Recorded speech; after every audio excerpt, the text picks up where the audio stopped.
So who is Shiva really? Is he that fierce, kind of scary destroyer god? Or is he the calm, meditating yogi we see on posters? He's without a doubt one of the most important and complex figures in Hinduism, but he's also one of the most misunderstood.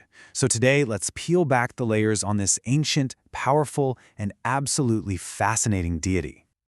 To even start to get a handle on Shiva, we have to begin with a paradox, a real mind-bender of a question from the scriptures themselves.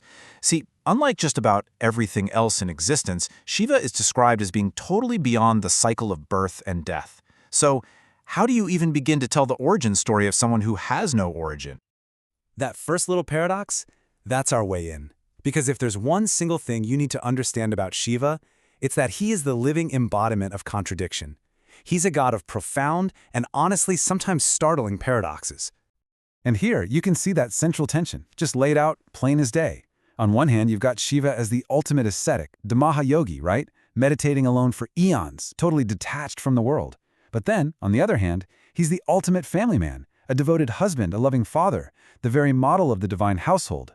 He's both the one who renounces the world and the one who embraces it. And that's not a bug, it's a feature. By embodying both of these extremes, he shows a kind of divinity that's bigger than our neat little human categories. He contains the totality of existence, not just one side of it. All right, let's tackle the big one, the label you've probably heard more than any other, this whole idea of Shiva as the destroyer. Now, while it's technically true, it is a massive, massive oversimplification. And you know what? This Reddit user, Kiss for Coral, just nails it. This quote perfectly captures that frustration so many people feel. Reducing Shiva to just this one function, it's like describing the ocean by only mentioning that it's salty. You're missing, well, pretty much everything. So, to get this right, you have to see his role in the proper context. In the Hindu Trinity, the Trimurti, you've basically got a cosmic team. Brahma is the creator. He brings the universe into being. Vishnu is the preserver. He keeps it all running. And Shiva's role? He's the one who dissolves it all. But why would he do that? And here's the key.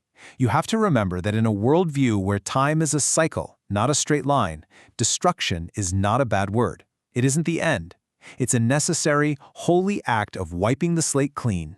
It's an act of profound transformation that allows Brahma to create everything all over again. In this system, destruction is regeneration. But believe it or not, even the Trimurti is just one layer of the story. To go deeper, we've got to explore this really profound philosophical idea about Shiva's existence, one that puts him beyond even this grand cosmic cycle. The word you need to know here is Swayambhu. It means self-born or self-manifested. This is the idea that Shiva just is. He wasn't created, he wasn't born, he is the eternal, unchanging reality that exists before the universe, during the universe, and long after it's gone. There's this incredible story that explains this perfectly.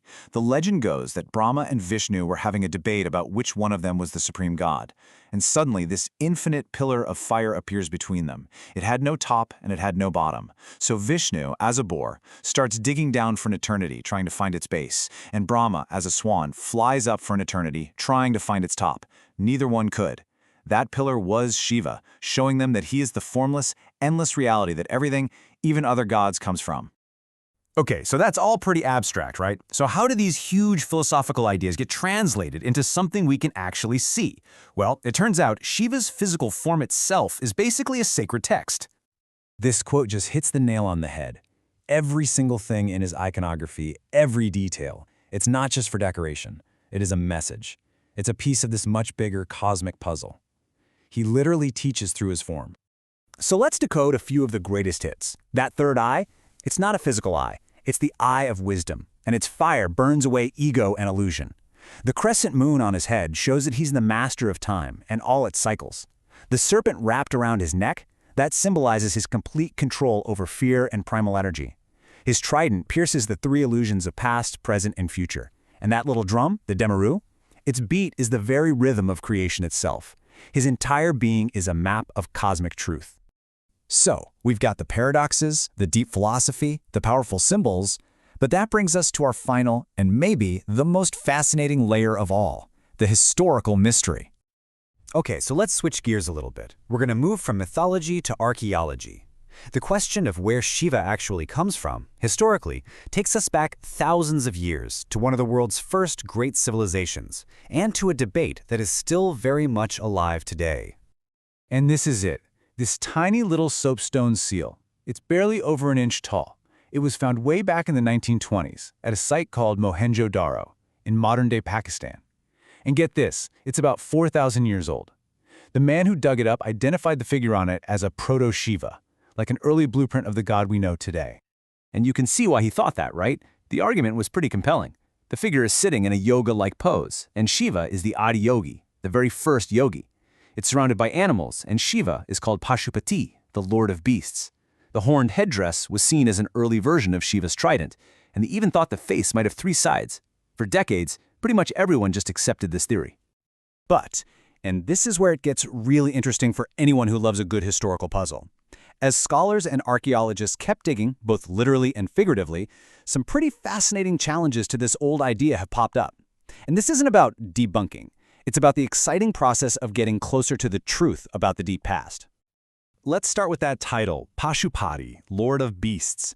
There's a curious little contradiction here. In the earliest ancient texts, Pashupati is a title for a protector of domestic animals. We're talking cows, horses, goats. But look at the seal. The figure is surrounded by wild animals, a tiger, an elephant, a rhino. So the title doesn't really fit the picture. Okay, now I want you to look really closely at the face. On the left, you've got our figure from the seal. On the right is another artifact from the exact same civilization, a mask that experts call a humanized bucranium, basically a stylized bull's head. Do you see the similarities? That long, almost snout-like nose, the shape of the eyes. The whole face on the seal looks a lot less like a human and a lot more like a bull. And what about that famous headdress? Well, look at this. It's another object from a different Indus Valley site, and it shows a figure with a nearly identical headdress, horns, with a branch-like thing in the middle. This tells us it was a known symbol in that culture, not just some one-off thing that might have turned into a trident thousands of years later. So all of this evidence points to a compelling alternative theory.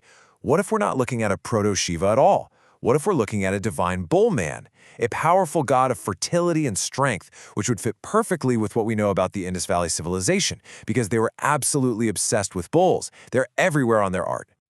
And that brings us right back to our original question, but now with a much, much richer perspective. Who is Shiva?